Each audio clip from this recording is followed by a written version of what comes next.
Okay, this is one of my videos in the dark that I'm doing, and I'm just doing this because I got the light off in the truck and I'm getting ready to shut it down. Cause it's not that I'm not showing my face, cause you all know how I look, but some chick said, some older chick said I'm ugly and shit. It was talking about my teeth, so I laughed at it, cracked it off, cause they ain't what my wife said about me. They ain't how other women look at me. They look at me completely different. And I'm not trying to say I'm the baddest, finest motherfucker, but I mean, I know it's women that attracted to me. But anyhow, other than that, I want to talk about a little something.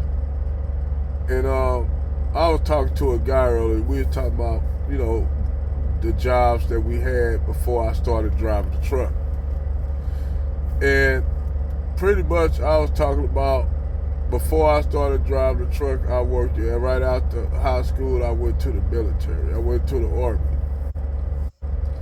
So I did my time in the Army, like 4 years of service in the Army. And I got off right before 9/11 hit. I got out right before 9/11. 9/11 hit. I got in. I did like the Gulf War, the first Gulf War, Gulf War One. I was in high school then. So when uh when basically after before the second Gulf War, I was out. So I got a job with a friend of mine who he knew somebody that worked at Boeing. At the time, it was called McDonnell Douglas. So I worked at McDonald's Douglas, and I made pretty good money. But the only thing is, by me being a low seniority, I was always laid off, even though I made the union. I might work maybe almost like 3 or 4 months, and then I would be laid off for maybe about 2 weeks to a month. So at that time, yes, I was drawing unemployment, but I was bored. So my mom had recently retired from Chrysler, but I still had family that worked at Chrysler in the Fenton plant in Fenton, Missouri. So I got a job at the Fenton plant, pretty good job, made good money, a lot of overtime. You know, I was damn near bringing home at that time in the mid uh I say the mid round the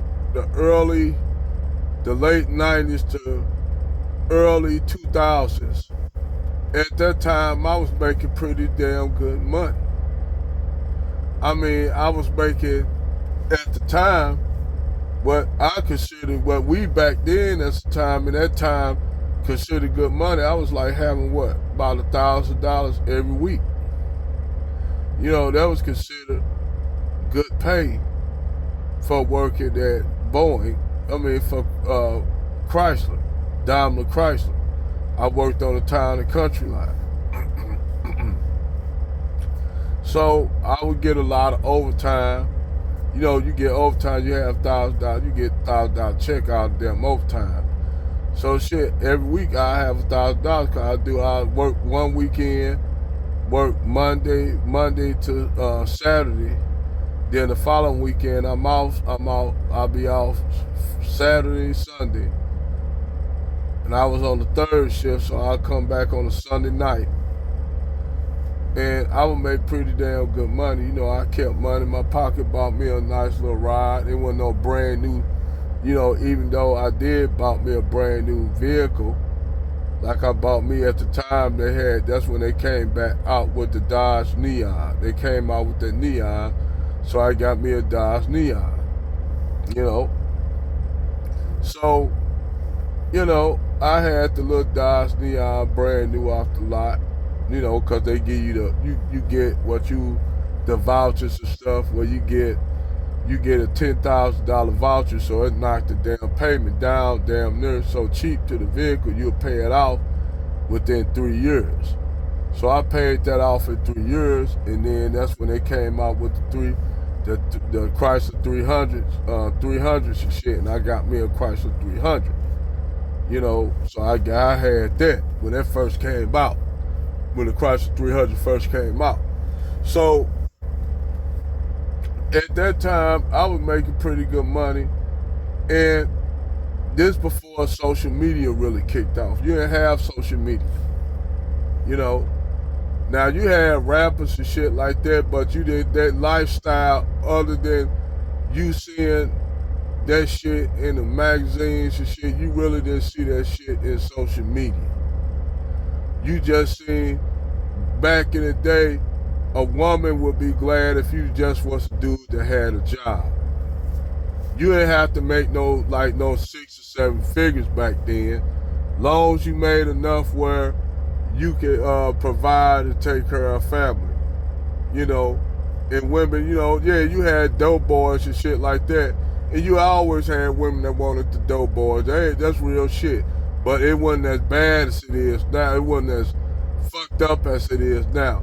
You still had a lot of chicks that wanted you did have a lot of chicks that did want a regular dude that had a 9 to 5, because to them, regular guys had stability. The regular guys that had a regular job had stability. You know, so you had guys that had actually, you know, even though you had the same shit you have now, I'm gonna keep it real, it wasn't like it is now. Back then, during that time, it wasn't even back. You could have an actually attractive ass chick have a regular ass job, and sometimes she might have a job working somewhere. She might be a CNA or some shit like that. Or she might work at a department store or some shit like that. But y'all had a comfortable life. She could go out shopping and shit like that, buy shit. You know, you could buy, me, I used to wear the iceberg jeans with the Tim's polo, like my boy Angry Man dressed. That's how I dress. We dressed the same. But I'm a country boy, so I had me some cowboy boots. But anyway, I mean, you can live. Women back then were not like this prior to social media and reality TV. You know, reality TV. What really changed reality TV was the first show of The Real World on MTV, which it came out in the early 2000s. When that show came out, The Real World reality show came out, that actually that changed the game. Because after that you had what? Real World Challenge and shit. You had all these other shows that preceded it. And then you had what? Bravo came about, and they started Housewives of, actually it was Housewives of Orange County with the white women. But you know what? The funny thing is, the white women were nowhere near like the black women. They actually had generational wealth and shit. They had generational wealth and legacy and shit like that. But what fucked it up is you had New Jersey, Housewives of New Jersey. You had them, which was one number but a whole bunch of basically Italian women and shit. New Housewives of New York. You had them basically a bunch of upsy, richy white women that lived in New York. Then they created Housewives of Atlanta. That shit. Basketball wives, which a lot of them really wasn't even no wives. They were just side chicks and girlfriends and shit. Then you had Love and Hip Hop, Black Ink. Black Ink wasn't even more. It was more so about drama than the tattooing and shit like that. Anything the niggas get, it just goes to shit. So when you look at all these reality shows and the lifestyles that these women were living, especially the Housewives of Atlanta, Love and Hip Hop, Florida, Miami. All these shows gave this kind of lifestyle and told black women basically you should live this lifestyle. Then you add the hip hop artists, the thug life culture, that niggas trapping and shit. You add that shit to the mix. So you already had a community that was fucked up. But you add all that shit to it. So now these women, they turning their nose up at blue collar or even white collar workers because they said these guys are lame. These guys work a 9 to 5. They get their damn hands dirty. You know, they ain't making that much money. So these women, they turn their nose up at them. They say they don't want them. So when you got these women turning their nose up at the white collar brothers who are ELs and stuff that are in the medical field still, because they lame. Not because they don't even know how much money these brothers are making. So they turn their nose up at all these black men who are basically blue and white collar, who work in offices, who work in the corporate world, because they lame. They ain't no athlete. They ain't no, they're not no high value, they consider a high value man. You know, so we all know that, you know, what these women want, they want a 3% of men that they are not, a lot of them are not going to be eligible to get. But anyway, nonetheless, that's what they want. So they'll snob their nose. For years, they snobbed their nose up at black brothers that were white collar, and then we'll talk a lot of vitriol. But they'll get with a white dude that was blue collar, which is kind of ironic, but okay. He was acceptable because, like David Curl said, his whiteness covers a multitude of sins and imperfections. But that's a whole other video.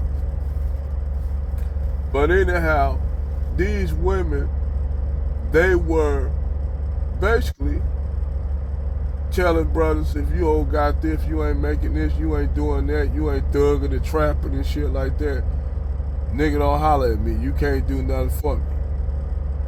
And that's what these women were telling these brothers then. So you know what these black men did in response? They said, okay, fuck it. So now, what you got right now is the response to these black women, whether it be the hood black chicks that only like Pookie and Ray Ray, or the swirling divestment chicks, say they only want Brad because in their head, Brad, by him being white, his whiteness cover a multitude of sins and imperfections. So his ice is only cold. His ice is colder. So when you got these dynamics that black men who are good guys who got to deal with, they just say fuck it. They opt out, and they got their passports.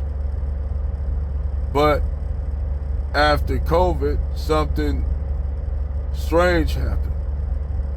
Well, it's really started happening before COVID, but COVID destroyed a lot of hopes and dreams of women to the point now you got black women that are homeless. Now keep in mind, you had women running around talking about black men or black women are the most educated. They doing financially better than black men, which we all know that's a lie, because you got majority of black women living in the poverty line, which was another lie they made up to make it to promote black women no matter what over black men. That's why they were so quick to give all these anemones to black women, like Goldman Sachs, Welfare, gave them $10 billion, which I keep telling people, that money paid off those people who stole the election for Biden. It didn't actually go to black women. It went to Black Lives Matter, and they took that money and gave it to everybody but anyone in the black community. So that was money that was earmarked to go, said it was go to black women, but yet you didn't see black women get none of that money to help them from getting evicted out their apartments and homes and shit. Where's that Goldman Sachs money at? To help those women. Money didn't drop. We all know where that money went. So that's why they got all these things online where the government giving money to people and shit like that that's making $50,000 a year, and they don't even they doing so much money, but that's what all that money going to support that. That's what all that shit they got online. When you go online, every time you come online, they got something you can get. If you making $50,000 a year, you can get this and that. The government will get you, not knowing that you gonna have the taxpayers like us, like me, we gonna have to pay that shit back. And I said something about that. I said, so you all giving people money just because they make under $50,000. So somebody like me gotta pay everybody like us that bust our ass, gotta pay for all these people. That's bullshit. I said that money, where you think that fucking money coming from? That money coming from the taxpayers' pockets that work hard every day. So anyway, back to the subject at hand. These shows impacted the way a lot of black women see black men, and they didn't see black men as loving, caring men. They were seeing you as a means to an end to their own financial success. So what happened was black men started seeing this shit, and they told us that we was dusty, this and that. So brothers checked out. They just completely checked out. Got their passports, and now these brothers in mass check it out. So now things wasn't going so well, or not going so well with Tyrone and Pookie in the hood. It's not going so well with Brad and Chad, because now Brad and Chad starting to see it go abroad themselves. So now the environment is changing to the point where you got black women that's begging men, brothers to stay. You got that happening. Then you got the other side of women try to basically shame black men, even the divestment chicks. That's what's shocking to me. These the main ones said they don't want to deal with these Nikers, these dusty niggas. They want them a zaddy. But yet they want to basically throw stumbling blocks from black men leaving, since I always found that kind of erotic. If you don't want these men, you only want Brad, why do you care if these brothers leave the community? And it's because these women, black women, that talked about they want Brad just like the niggas that date Pookie and Ray Ray. They want to have black men to rely on when the shit don't work with Brad. When the shit don't work with Ray Ray and Pookie. They want to be able to come to you for finances and economics, and these brothers saying, no, we opt out, fuck that, we go. So now these women are the main ones, the ones that dated the Pookies and Ray Rays and got knocked up. The ones that dated bottom shelf Brad and Chad and got knocked up. They are actually upset that these black men said fuck it, they threw their hands up and they got passports. And now they in their head, because these women in their mind think that they have the right to be able to date with these brothers after they said all the shit about these brothers. They lame, they educated. The chicks that's into Ray Ray and Pookie. Because the Ray Ray and Pookie's really not into Brad like that. Unless Brad got swag and hang out with black dudes, then they might be into Brad. Other than that, these hood chicks really don't fuck with Brad. They like Tyrone and Pookie that's thugging it up on the block. On the other side, you got the Keishas that like Brad. They don't like the dusty Pookie and Ray Rays, but they like Brad. But they don't like the ELs. For some reason, they don't like black men, period, so they say. So you got that dynamic of these two different dynamic groups of women that basically try to trash passport bros. And the reason why they try to trash passport bros is because passport bros are not staying. They left. They said, we out there. You don't need us. We good. So now these women of their ilk are upset because they don't have these brothers to rely on in case it don't make it with Brad and Chad, in case it don't make it with Ray Ray and Pookie. They don't have these guys to rely on, and they so used to these guys. That's why a lot of these swirling the divestment chicks have been going so hard, coming down so hard on Passport Brothers, because deep down in their minds and their hearts, they up there trying to shame them brothers for leaving. And the thing is, the reason why they dated Brad and Chad, because they actually wanted Tyrone, Lucius, and Jamal to basically beg them to come to them. That's why they was messing with Brad. They wanted black men to get down on their knees and kiss their feet while they tell the brothers, you're not worthy of me. Only Brad and Chad worthy of me. So they wanted brothers to basically grovel at their feet for them. Them niggas said, no, fuck that. I ain't doing all that. Go and do it. You stay over there with Brad. So them brothers just start doing the shit in bands.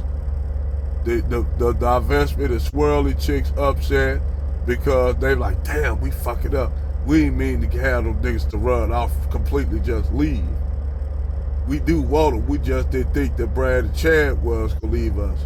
So they were those brothers were the last option for the chicks, the Keishas that like Pookie and Ray Ray, and they're the last option for Keisha that like Brad and Chad, bottom shelf Brad and Chad.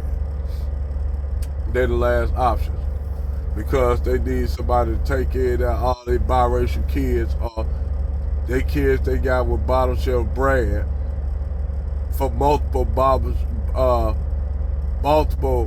brands, because you got black women that's laying with multiple brands like they do with Pookie and Ray Ray in the block. You got black women operating like they're laying up with multiple white baby daddies. And they know successful black men are not gonna fuck with them. They know Pookie and Ray Ray ain't even gonna fuck with them because Pookie and Ray Ray, they got enough sense where they ain't trying to motherfucker be walking around with Brad and Chad's biracial kids. Now they'll smash you, they'll lay up with you, smash you, but they ain't trying to be walking around with them kids that they know that's not their kids. So now these women got themselves in a fucked up dilemma. They overextended their hand. So that's my video on the subject matter. I'm going to sleep. Good night, y'all.